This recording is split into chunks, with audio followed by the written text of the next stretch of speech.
Hello అందరికీ, ఈరోజు మనం చాలా టేస్టీగా చాలా ఈజీగా నాటు గొరక చేపల ఫ్రై అయితే చేసుకుందాం. మా ఇంట్లో ఈ ఫ్రై అంటే అందరికీ చాలా ఇష్టం. చిన్నపిల్లలు కూడా చాలా ఇష్టంగా తింటారు. బయట కరకరలాడుతూ లోపల చాలా సాఫ్ట్గా ఉంటుంది. మీరు కూడా ఒకసారి ట్రై చేసి చూడండి.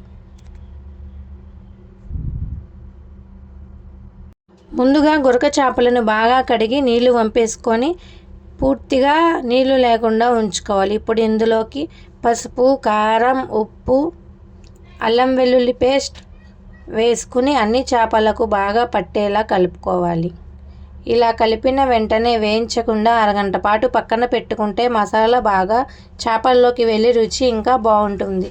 చిన్న స్టెప్ అయినా ఫైనల్ టేస్ట్లో చాలా తేడా ఉంటుంది. స్టవ్ ఆన్ చేసి తవా పెట్టి కొద్దిగా నూనె వేసుకోవాలి. నూనె వేడయ్యాక ఒక్కో గొరక చేపను జాగ్రత్తగా తవాపై అమర్చుకోవాలి. ఇప్పుడు హై ఫ్లేమ్లో కాకుండా సిమ్ ఫ్లేమ్లోనే నెమ్మదిగా వేయించాలి. ఒకవైపు బంగారు రంగు వచ్చి కరకరలాడిన తర్వాత మరోవైపు తిప్పి అదే విధంగా వేయించుకోవాలి. సిమ్లో వేయించడం వల్ల లోపల వరకు బాగా ఉడుకుతుంది, బయట కూడా చాలా క్రిస్పీగా వస్తుంది. మధ్య మధ్యలో అవసరమైతే కొద్దిగా నూనె వేసి వేయించుకోవచ్చు. చూడండి ఫ్రెండ్స్, ఎంత బాగుందో, రంగు కూడా చాలా అందంగా వచ్చింది.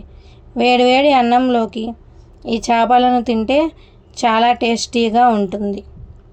ముగ్గురు పిల్లలతో ఇంటి పనుల మధ్య కూడా ఇలా సింపుల్గా త్వరగా అయిపోయే రెసిపీలు చేసుకుంటే టైం కూడా సేవ్ అవుతుంది. అందరూ ఇష్టంగా తింటారు. మీకు ఈ గొరక చేపల ఫ్రై రెసిపీ నచ్చితే వీడియోకి ఒక లైక్ చేయండి, మీ ఫ్రెండ్స్తో షేర్ చేయండి. ఇంకా ఇలాంటి సింపుల్ అండ్ టేస్టీ రెసిపీల కోసం మా ఛానల్ను సబ్స్క్రైబ్ చేసుకోవడం మర్చిపోవద్దు. మళ్ళీ మరో మంచి రెసిపీతో కలుద్దాం. అందరికీ బాయ్. మా వీడియో చూస్తున్నందుకు చాలా ధన్యవాదాలు. మా వీడియో చూసినందుకు చాలా ధన్యవాదాలు.